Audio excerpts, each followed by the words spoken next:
entire Sydney Grace collection in front of me. They're having an event called the Christmas in July sale starting today, the day I'm uploading this. I'm going to pop up the details on the screen while I'm talking to you, but basically, in short, each day they have a different offer. Some days are better than others. I think the days people will be most interested in are the ones where the singles are 40% off and the ones where the palettes and some other things are 40% off. I wanted to come on here and swatch my entire collection for you and also let you know. I think I'll do my top 10 singles and other recommendations. I don't have any affiliation with the brand. I've never received PR from them. All of these I either purchased myself or they were given to me by one of my wonderful friends. You know who you are. So I don't have any bias toward the brand. I'm just a customer. I do really enjoy the products I have from them, some more than others, and I will get more into that as I go through my collection. As far as their matte eyeshadows, I think they are some of the best quality and performing single matte eyeshadows that you can get, especially at that 40% off price point. It is an insanely good deal, and for reference, my favorite matte eyeshadow formulas are Natasha Denona and Viseart. I'd say these are kind of similar to the Natasha Denona regular matte eyeshadows in that the eyeshadow in the pan is pretty true to what it looks like when you apply it, at least on my skin tone. They build easily, they blend easily, and keep in mind, I'm not a makeup artist. I'm not out here doing these like beautiful matte gradients. I tend to do very simple looks, and I just use like a few mattes, maybe 2-3 max. For what I like to do, I really enjoy using their matte formulas. I think they excel in these nuanced neutral tones, and I do have some colorful shades from them, so I'll definitely go over those. Their pressed pigment formula has a lot of variation from what I've seen. Some of them are a lot more thick than what I typically like to use, and I've decluttered a lot of those. Some of them, the thinner ones, I really enjoy using, and then there are ones that are called shimmers, are pretty much satins in my opinion, and I really enjoy using that formula. I wish they would release more colors, but I guess it's maybe not a super popular formula. Anyway, without further ado, I'm just going to go ahead and go by row, and then I'll also swatch my palettes, and maybe I'll just compare shades in the palette with the most similar singles. First, we have Apple Picking, which is a medium gray blue matte with a hint of green. This I feel like has such a unique undertone. Very cool tone and desaturated. I feel like it can almost work as a neutral. I use this mostly to deepen the outer corner of a look. This one is called Tempest, a bright electric neon green. This is one of their pressed pigments. I picked this up because I wanted to experiment with layering different iridescence over this. So maybe I'll find a way to incorporate that into some content. Do you like layering multichromes over sheeny or metallic bases? Because I feel like it just looks better. Okay, next. This one's called Sutter. This is one of their shimmers, which is like more of a satin, I would say is a more accurate description. And it's a medium green with a strong yellow undertone. Really love the finish of this. And this is another one that I got because I thought it would be cool to layer different multichromes over it. Next, Meadow.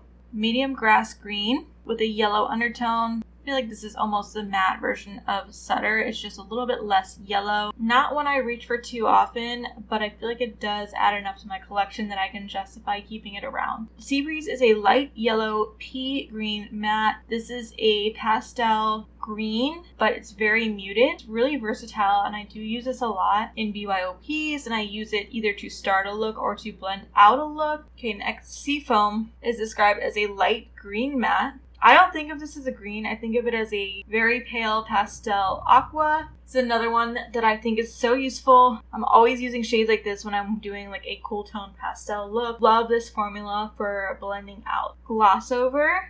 How pretty that is. This is described as a light bright blue, and this is another one I got because I thought it would be cool to layer different iridescence over. I like the formula of this. It's not thick, which I find a lot of the other pressed pigments are. It can be sheared out, and I just think it's such a beautiful, intense, vibrant blue. Definitely not something I'm reaching for on a day-to-day basis, but fun for makeup science or more like editorial type look. And this is what it looks like when it's sheared out. Super pretty. Black Ice. Medium dark gray with purple undertones. I see this as like a deep muted blue, and it has that really thick formula that I'm not the biggest fan of, but I do like the tone of it, so that's probably why I keep it around. Okay, next row we have Be the Sunshine. This is a deep yellow with a green undertone and a metallic finish. Definitely very yellow forward, and it has a foiled finish. Here's Light My World is next, and this is a yellow with a bronze undertone in gold sparkle. It's another one from the Mountain Trail palette. This is more bronze forward / desaturated, and it has these beautiful pockets of sparkle in it. Next is called Vanguard, and this is a medium brown matte with a green undertone. I'm not really seeing the green, and I don't know if that's because I have a lot of green in my skin undertone, but this just reads as a brown to me. But this is what it looks like in the pan. I feel like you can see a lot more of the green here. Okay, last one from the Mountain Trail palette. This is Rustic. This is another one of the more like satiny ones. It is described as a brown with olive undertones. Love this one to just like lay down on my eyelid and then put a more exciting special shade on top. Has this beautiful satiny finish and that slight olive undertone. Super pretty. Next is called Enjoy the Ride, which is described as a medium deep neutral brown. It's interesting because it does look taupey, but I feel like there's also this warmth to it. And I also feel like it's almost kind of green. Definitely a really interesting one. Okay, next is Ivy League, which is described as a light to medium army green. It's like gray olive, I guess. Another unique tone, and I do see there's like a tiny bit of warmth to it as well. Next one is one of my favorites. It's called Moon Landing, and it's described as a medium cool green matte. I think of this as a gray, which I know like all grays are just desaturated forms of other colors, but when you put it next to other grays, you definitely see the green presence there. Really pretty, really unique. I use this a lot in BYOPs, and it I feel like it's a really flattering gray for my skin undertone. Okay, and then last we have Tiara, which I feel like is one of the really popular shades from Sydney Grays. Not my personal favorite, but it's described as a medium taupe with a strong metallic finish. Very thick and very foiled. Like if you're looking for something that is extremely metallic and reflective, you would probably enjoy this, but I prefer something that's a little bit more piecey and dimensional. So that's why it's not my favorite, but definitely a pretty shade. Okay, next row. First we have Beyond, which is described as a deep cool brown matte. God, that is a heinous swatch. I feel like if you have any eyeshadow palette, you probably have something that is nearly identical, if not an exact dupe to this. So I don't know that I would recommend it for the sale unless you're specifically looking for something like this in single form. So you can use it in like BYOPs and stuff like that. And also, I wouldn't consider it a cool tone. I feel like it almost reads like a little bit reddish on me. This one's called Eastern Rise, and it's a medium deep brown matte with a slight purple undertone. So I feel like this is almost a little bit more rosy than Beyond, and also has a little bit less depth. Grounds, which is described as a medium dark neutral matte. And this is, again, really similar to these other two. It's just I find it to be a little bit more muted and slightly lighter. Personally, if I could go back, I would just pick one of these. I would probably pick Eastern Rise because it's the most unique, and I'm just like a sucker for these almost like bruise looking tones. I think the most universally appealing is probably Browns. Okay, this is called Last Hope, and it's discontinued. I'm just including it in case you have it and you want to see how it compares to other neutrals from Sydney Grays.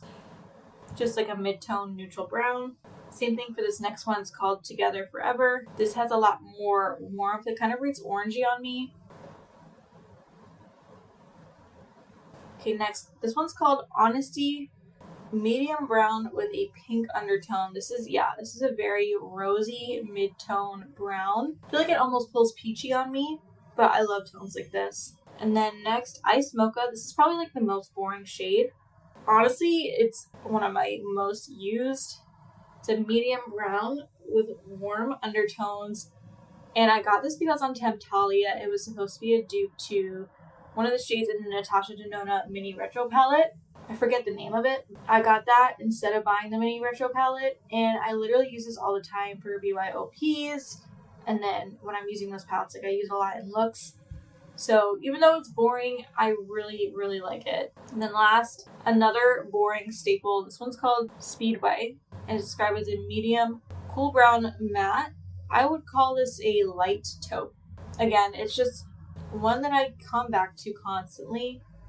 Okay, next row. First we have Rover, which is described as a medium taupe with a warm undertone. This is one of my absolute favorites, top recommendations. It is so sophisticated in the tone, the finish, everything about it. One of the ones I'm using constantly to just put all over the lid and then do a more exciting sparkly shade on top, or even as a one and done if I just want something super simple. I highly recommend this if you like very simple, sophisticated, flattering eyeshadows. Okay, this one's Infinite Echoes Light from the Temptalia palette. This is discontinued. I'm just including it in case you have the palette. Here's Brilliant Realm, and this is just like a plummy purple, not too saturated, but it has some warmth to it. Unpredictable, which is this medium mauve lavender matte. Really similar to Brilliant Realm, just slightly lighter. Don't think you need both. I freaking love these types of shades. That's how I end up with so many of them. This one's called Countess. It is described as a medium lavender purple. This is like a dusty, mauvey purple. Very muted. It's really pretty. I don't think I needed it, but I like it. And then this one, highly recommend this one. This is October Odyssey from the Temptalia palette. This is the light one, and it's depotted from the palette, but it's also available as a single, and it's just this like dusty pinky mauve. I use this all the time, and I feel like whenever I'm trying to dupe palettes, I am using this constantly. Finally, this one's called Embrace, and it's described as a warm light pink mauve. It's a pretty muted pink tone. Okay, next, this shade is called Yours Forever. It's discontinued, but I'm just swatching it in case you have it. It's like a raspberry crimson metallic. Another discontinued shade called You Have Me. Just like a muted red. This one's called Golden Strawberry, and it's described as a medium pink with a brown undertone and slight sheen. This is one of their shimmers. So pretty. It's like, I guess it's a little bit coral, but I describe it as a pink with a strong gold sheen to it, and I just love the finish of it. This one is called Haven, and it's described as a light warm matte lavender. This is one of those shades where it's like, is it pink? Is it purple? Because it really could go either way. There was a shade in the ColourPop Lilac You Allow palette that I freaking loved, and I use it all the time. And that palette was so old, I got rid of it because it was several years old. And I ended up buying this shade to like fill the void, and it's pretty spot on. If I can remember the shade name, I'll pop it on the screen, but I use shades like this literally all the time. Love like purpley cool tone pastels. Next, this is called Regal, described as a light cool matte lavender. I feel like this is really unique in the undertone. It's just like dusty, almost gray, purple, indigo. So hard to describe. Really unique and beautiful. Use this a lot in BYOPs. I love how Sydney Grace, like even their colorful shades have this level of approachability to them. Okay, next one, another really unique one that's hard to describe. This is called Winter Wonder, and it's a pastel lavender with a pink undertone. This one I also would consider a gray, but you see it has that purple mauve presence to it. And finally, this is another discontinued shade called Heart and Soul, and it's like really pale, muted pink. Okay, this palette is the Mountain Trail palette. Really wanted one of the shades in here. I think it was either Dirt Road or Backwoods. I was like obsessed with it, trying to find a dupe, and one of my friends was like, I will just send you this palette, I have it. So she sent me this in the California Coast palette, and I'm so grateful. I literally use them all the time. I use shades from this palette all the time. My favorites are, I love these two mustardy shades, Dirt Road and Backwoods. I love the shade Trailhead, and then Wildlife is so unique. I also love Escape. Honestly, all of the shades. The two golds are not my favorite, but they're still pretty in their own way. But literally the rest of them I'm reaching for constantly. For BYOPs, for looks, just like all the time. I feel like they're so unique and they all work so well together and with other tones. So I really recommend this palette. It's beautiful, approachable, gives you that little bit of color while still being easy to use and day-to-day friendly.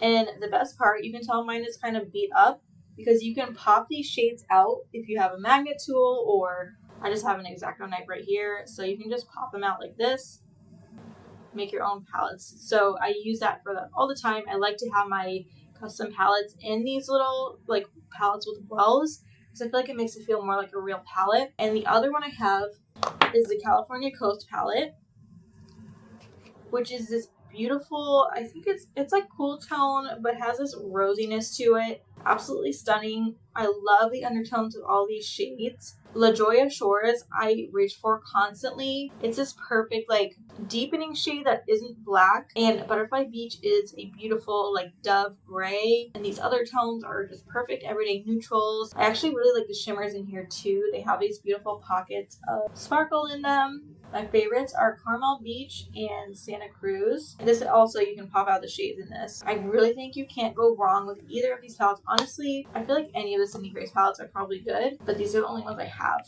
Okay, so as far as my top recommendations, I would first recommend the 2 palettes I just showed you. And then for singles, these are my top 8 I would repurchase if I had to start my collection all over again. Okay, so first, Moon Landing, Rover, Apple Picking, Speedway, and Ice Mocha. For these 2, I wouldn't recommend them if you're trying to find like truly unique shades, but if you're looking for really versatile shades to use in like custom palettes, or if you just want them in singles form, I think these are like endlessly useful. Okay, next, Eastern Rise, October Odyssey, and Regal. Those, I think, I really like this color story as a whole too, but these would be my absolute top recommendations.